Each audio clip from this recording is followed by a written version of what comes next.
Wings of Glory Digital is out. And of course, being a big fan of the game, Wings of Glory World War One, this was an automatic auto-include.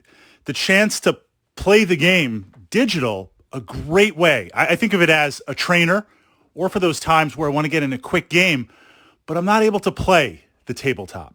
So before we jump into that, there's a little bit of this wargaming thing where we've got physical pieces, we have interaction with friends, we're sitting down, taking time to play a tabletop game.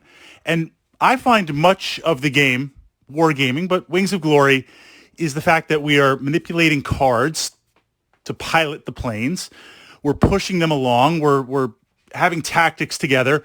It is a very physically interactive feedback type game. So when you transition to digital, you can't replicate that. You can simulate that, but in that simulation, the first thing I look at when we see a port, this idea of a game, and two other examples that I enjoy would be Talisman, a board game admittedly, and Settlers, having both the tabletop and the digital version of those.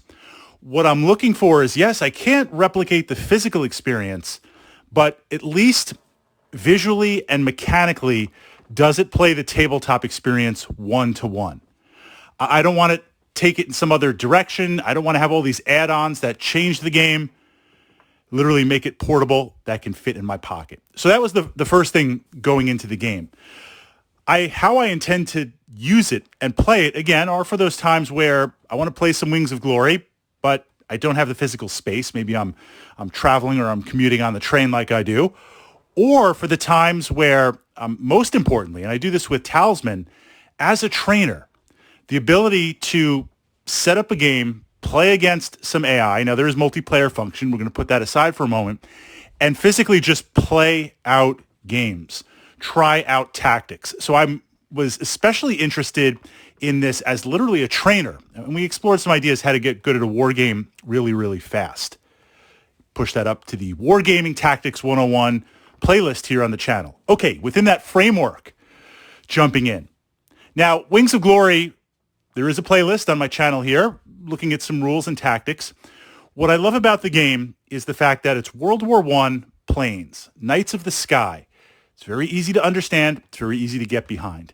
The rule system is both simplistic, and I mean that in a good way, and very, very elegant. You have a deck of cards that allows you to move your plane. You pick your moves 3 in advance. You pilot them. You play a card after card after card. And if you're in range, you can automatically take shots, and there's damage decks. So very straightforward, but there's a lot of tactics to it because certain moves you can only make at certain times. A stall is where you literally pull back and slow your plane down. You can't stall twice in a row or else you're going to physically fall out of the sky.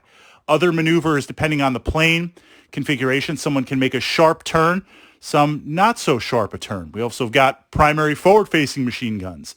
You got planes with forward and rear. You have early planes that are pushers, literally the propellers in the back. A lot of different designs that play into the rules.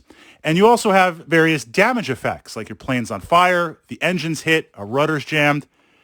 Easy to play, but tactically very fluid in terms of you need to make your decisions 1, 2, 3 ahead, plot that out, figure where you're going to go. Can it replicate that? So right away, we've got a very clean interface. The models are a 2D representation. They're over a nice kind of air sky background with some light animation. Sound effects support the movement and support the interaction. So you program your cards, you hit go. When the plane advances, it makes a little plane sound. There's no sound effects outside of that, except for some background music you can toggle on and off. When you shoot, you've got some machine gun animations, some machine gun sounds. Nothing over the top, the stuff that you'd kind of imagine in your mind playing. And the game plays very fluid and very fast.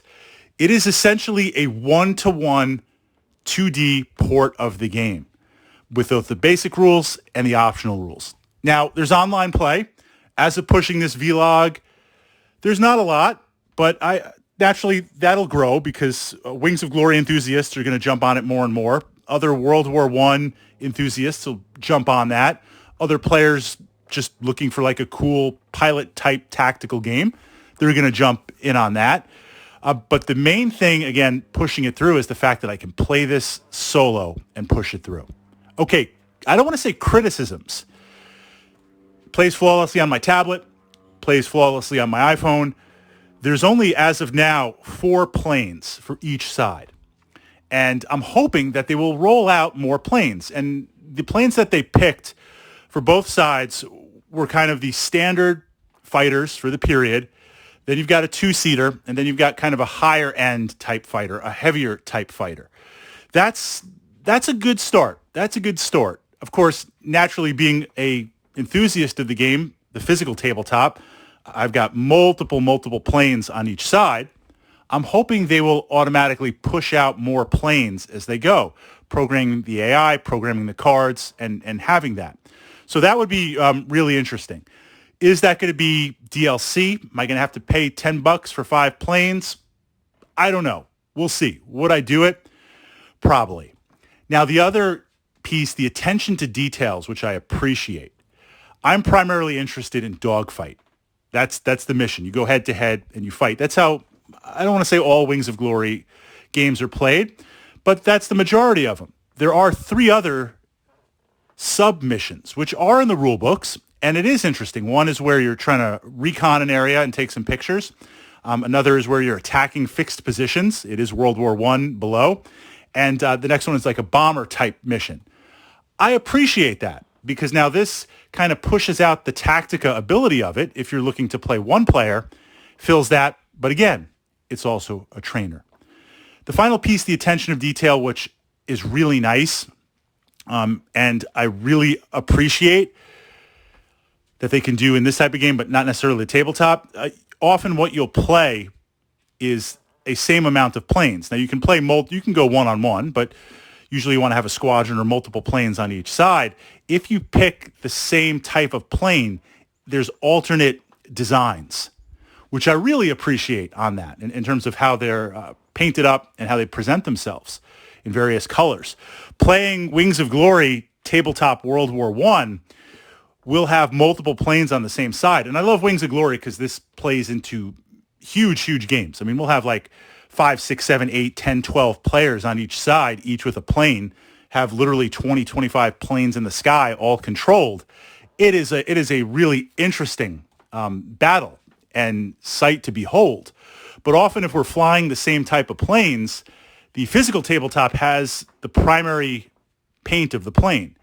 You got to kind of keep track of where your plane is and what you're piloting. How we've gotten around that is little kind of tack on tokens that we'll put and then put on your pilot dashboard so you kind of know. But that's kind of a homebrew type thing. I appreciate that the game allows you to switch those and does that automatically. It's a nice little touch. So if you're a Wings of Glory enthusiast, this is, in my opinion, an auto buy. It's going to let you try out some tactics. It's going to let you play the game. I don't see it replacing the physical, but I see it supplementing it amazingly. If you're looking for a fast play war game, absolutely. It does what it does. It's very straightforward. It plays fast, and there's a lot of interesting aspects to it. If you're looking for like a fast-paced, dedicated World War I-esque type shooter with power-ups and multiple things, that's not what it does. That's not what it does. It's a fast play, light rules, World War I type simulation. You play 5 or 6 or 7 minutes, the match is over, queue up another one, here we go. I'm hoping that they release more planes, and again, if it's DLC, well, okay, it's a premium product, you've got to make some money. I'll probably be in. If they roll out a few more planes for free, I think if we can get it up to 5 or 6 or 7 type planes, reflecting kind of early war, mid-war, late war, building that time period out, that would make it very solid and very interesting.